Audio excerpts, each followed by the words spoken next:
Most of us have found ourselves in that uh-oh moment when we realize we didn't quite get our point across clearly, that we've been misunderstood or haven't communicated what we wanted to or how we wanted to. For some of us, this can be a daily occurrence, and our thoughts about how these communications go down can leave us feeling disconnected, disappointed, angry, ashamed, unseen, even unloved. In the first of a 3-part mini-series on communication, I'm going to be talking all about how to show up in a loving way when we communicate with others and with ourselves. Get ready for some cognitive behavioral goodness, some psychology, and a touch of the witchy magic woo I know brings you back week after week, because it's coming your way, my darling. You're listening to Feminist Wellness, the only podcast that combines functional medicine, life coaching, and feminism to teach smart women how to reclaim their power and restore their health.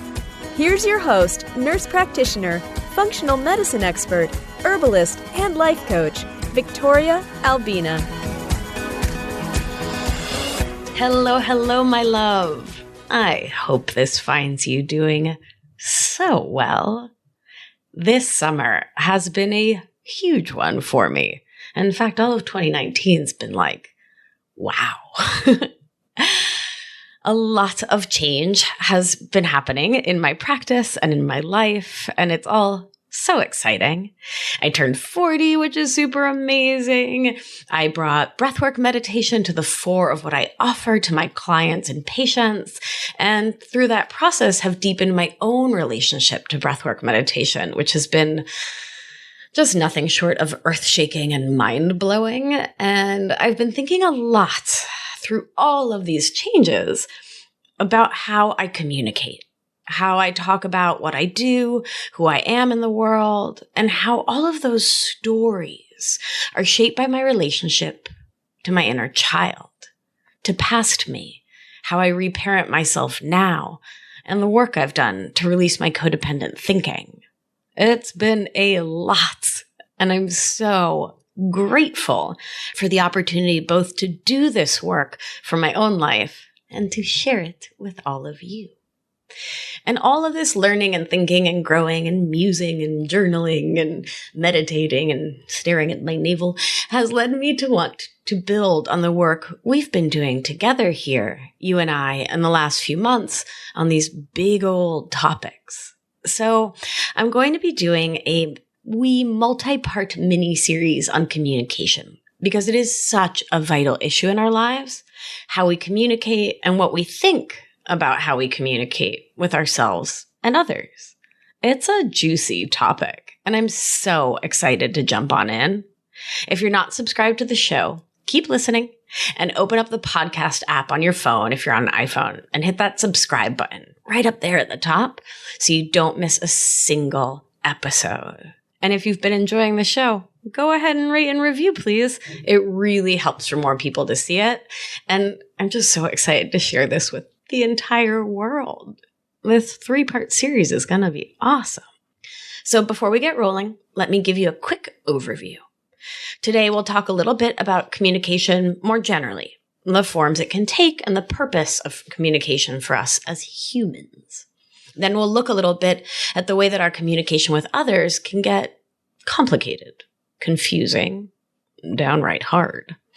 Next time, we'll look at what it means to communicate with ourselves. And then in the last session of this series, we'll explore how the ways that we communicate with ourselves influences how we communicate with and hear others. Now that we are oriented, let's jump in.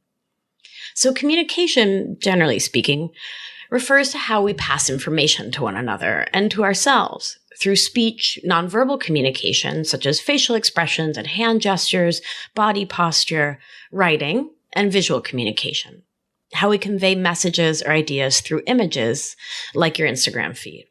Communication is so much more than just the words that we say. The way we speak, the words we type, what we wear, and the images we project into the world tell a story about us. What we think, what we feel, and what we value. Our stories, of course, change over time, and our communication is what helps us connect our inside world to the outside world. Additionally, as pack animals, the ways we communicate sameness or difference is important, and our communication choices can lead to our feeling more or less connected to others, part of the group or separate from. So, let's pull back here. Let's say you said something without pausing to be thoughtful about your words, without really stepping into that watcher place. Maybe you reacted instead of responded. And the person you're talking to lets you know that their feelings are hurt. It's so important to recognize that you didn't hurt their feelings any more than they can hurt your feelings, because that's simply not possible. Our thoughts create our feelings, and their thought that was a harmful statement led them to feel hurt. While holding that as truth, we also get to choose how to show up and take responsibility for the impact our statements have in this world.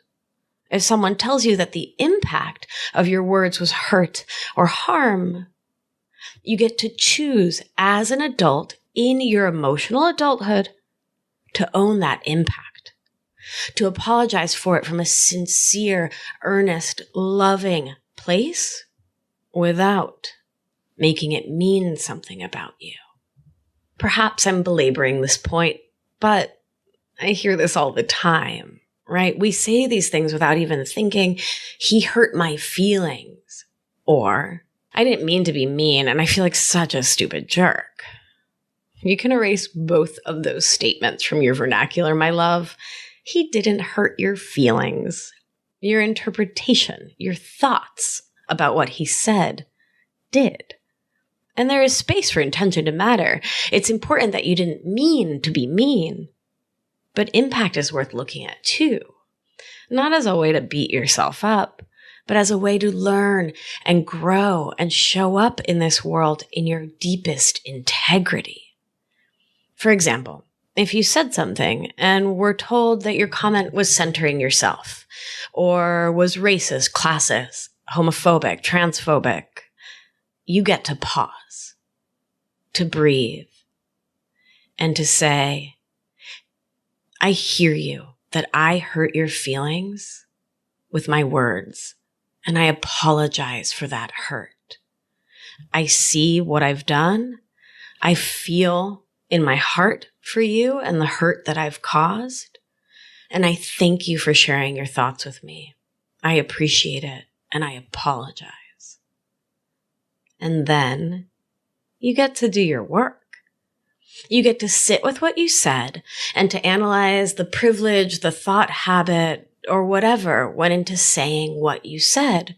And you get to show up next time from a different, perhaps more enlightened, but maybe just more checked in, more clued in, more thoughtful place. When I was younger, long before I started doing the work of cultivating my own power to have deeper awareness of my thoughts, feeling, and actions, the outcome of my speaking without thinking it through was hearing that someone was hurt by what I said. And to be real, I was often shocked because I was so out of touch with myself and my intentions, the thinking under my thinking. In reflection, I can see now that my communication wasn't serving the purpose of sharing my story with the world. In my personal discomfort, I would talk to fill the space between me and whomever was around. I would talk to sound smart. I'd use big words for no good reason. I'll own being that kid. I would talk to forge a connection, or to get something I wanted without risking vulnerability by being direct. In my work with clients, those are the types of motivations that tend to come up most frequently as getting in the way of clean, clear, loving, and honest communication. Trying to appear a certain way to others, trying to force a connection, and trying to get what we want without really putting ourselves out there.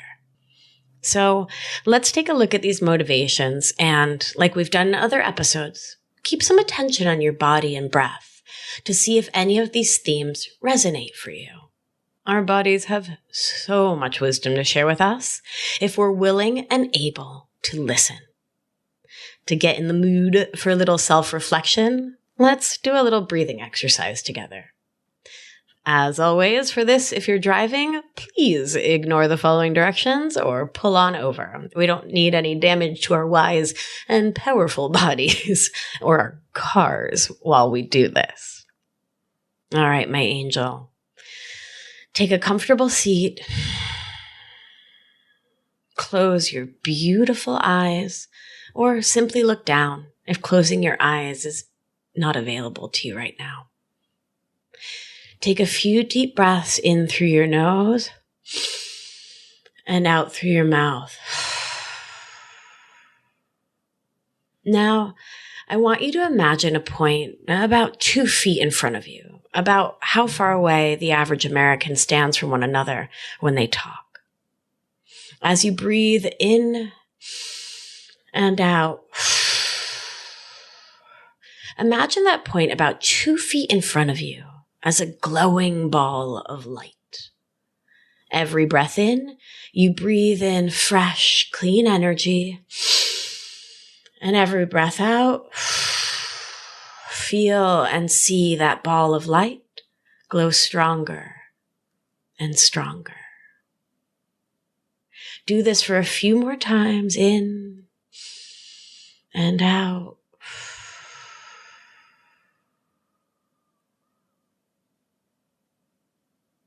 Now slowly, gently bring your attention back to your body. And when you're ready, flutter open those eyes. So, let's look at the first motivation on our list. Wanting to appear a specific way to other people. We've all been there. Whether we want to look sensitive, interested, interesting, like really politically cutting edge, so super smart. Or when we adjust our speech, our texts, our Insta pages to project a very specific image that may not be really who we are. We are, in essence, denying ourselves. My habit was to repeat something I had heard in an unconscious attempt to sound smart. By trying to sound a specific way, often like my dad, I was monkeying him for so many years of my life. I was denying myself and also denying others the opportunity to meet the real me, to see me for who I was and who I am. Communication should serve to show ourselves, our truest and most authentic selves, to others. Saying something we half understand or like only 2/3 believe in order to sound smart or interesting or what have you takes precious time and energy away from our work of getting and staying in touch with who you are at your core. Check in with your body and breathe. See if this idea of talking to project a specific image of self, does it resonate in your body? In your breath? Check in, no judgment, no criticism. Just notice. Is this something you've done or continue to do? It's part of my story for sure. Now, another common pattern that's sort of like a cousin of the one we just looked at is using communication to try to force a connection with someone else. Feeling disconnected, like we just aren't clicking with someone, is uncomfortable, to say the least, particularly if you're having the thought that it means something less than awesome about you. So much of being a human is being in relationship with others. And when that isn't happening, anxiety and worry can swoop in quickly to fill in the space left by awkward silence. On a deeper level, when we try to force a connection, to get the other person to laugh at our jokes, to respond to our questions, to show interest in us, we are focused outside of ourselves, putting our focus on the other person and trying to make them feel comfortable or to get them to like us. In these moments, when you can catch yourself, I recommend a 3-pronged response. As always, step 1 is a deep breath, connecting inward. See if your inner child is around. Maybe that little human needs a hug or to be told that everything's okay. Step 2, if the situation allows, is to find a reason to remove yourself for just a moment, to use the restroom, to respond to a text, to build a quick birdhouse, whatever you can do to politely remove yourself from the situation. Once you're out of there, the next step is to use some quick thought work, the kind I use with my clients, to reorient yourself. Ask yourself, what are you feeling in the moment? And what thoughts are underlying those feelings? This work is challenging and it takes practice. But when we can learn to see the situations in our lives with some perspective, we can see where our thoughts are leading us to have a feeling. Like, I want this person to like me. And then we feel anxious and then we act in a way that may not be in alignment because we're trying to convince someone else to find us lovable, to find us gregarious, to find us delightful or charming. We may be having the thought error that it is your job to make other people happy, to make them laugh, to help them enjoy the party, to help them move into the feeling that you want them to be in. But it's not your job to make other people happy. That's up to them. It also isn't realistic to expect a strong connection with everyone we meet and spend time with. That's also just fine. So in those moments when you catch yourself talking or typing to try to force a connection, you can start with a deep breath, get some distance from the person or situation, and then you can just do a quick, simple evaluation of how your thoughts are informing your feelings and telling you that you should be connecting, that you should be loved and lovable, and that something is wrong if the person with whom you're speaking isn't giving you that feedback, that external validation.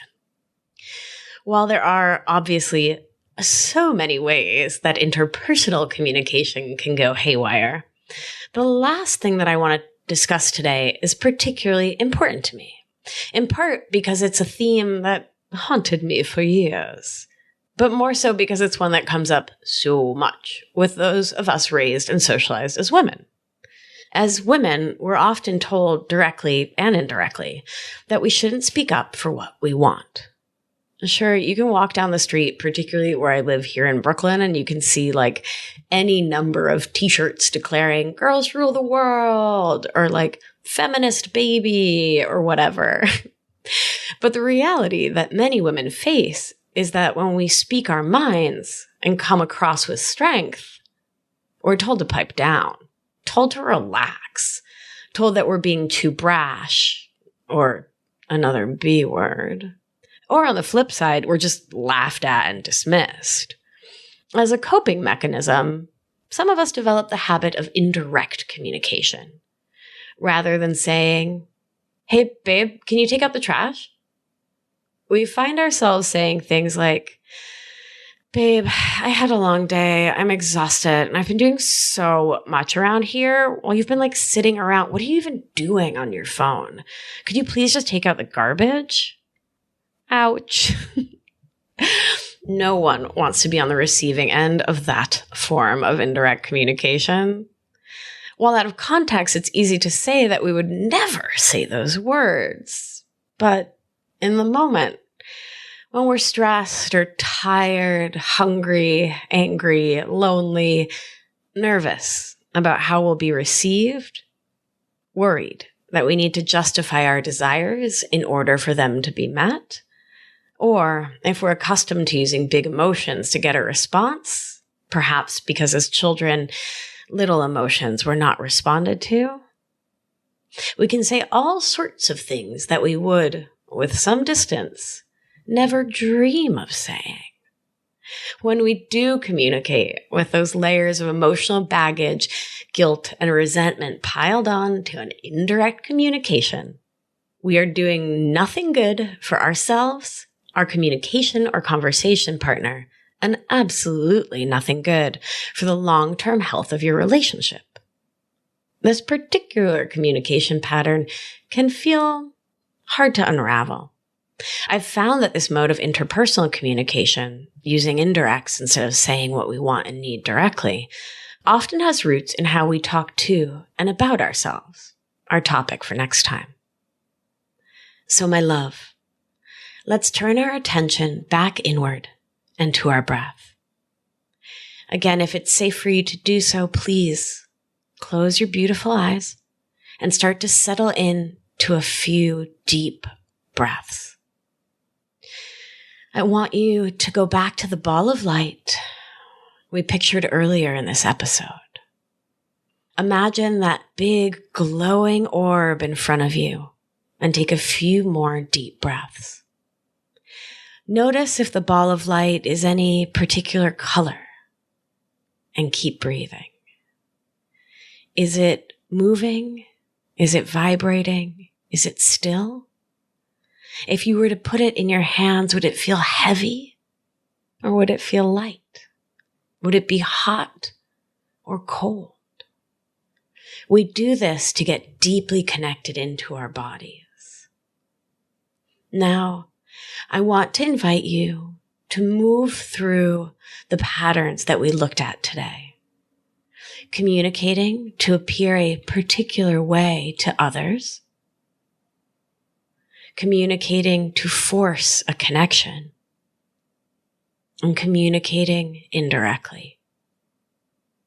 Stay in touch with your body and your breath, feeling any sensations that come up in your body as you bring each of these three concepts into your mind's eye. I'll repeat them here again. Communicating to appear a particular way to others, communicating to force a connection, and communicating indirectly. Did any of these patterns bring up particularly strong sensations? Did your ball of light change, glow, move in any way? Make a mental note, take a few more deep breaths, and before we come out of this meditation, I want you to check in with your throat. The throat chakra is the seat of communication and a good place to check in to see if your body is trying to communicate with you. Do you feel anything there? Any tightness, any lightness? Did you find yourself coughing as you thought about communication? Did you feel the need to sigh deeply? Just bring your attention, nothing to judge. Your attention is, in fact, healing. Give yourself some love. Thank yourself for taking a few minutes for this practice and for the time you spent listening to this podcast. Slowly, as you are ready, flutter open your beautiful eyes and come back into the room. All right, my beautiful angel. I hope that this has been supportive and helpful for you. I hope that in this time together, you've been able to touch into some ways that you may not be thinking about communication in your life. I hope that this framework is helpful. I hope you'll give the next 2 episodes a listen because I'm really excited to keep diving into this with you. All right, my loves, please subscribe to the show. Rate and review if you're enjoying. It makes a big difference.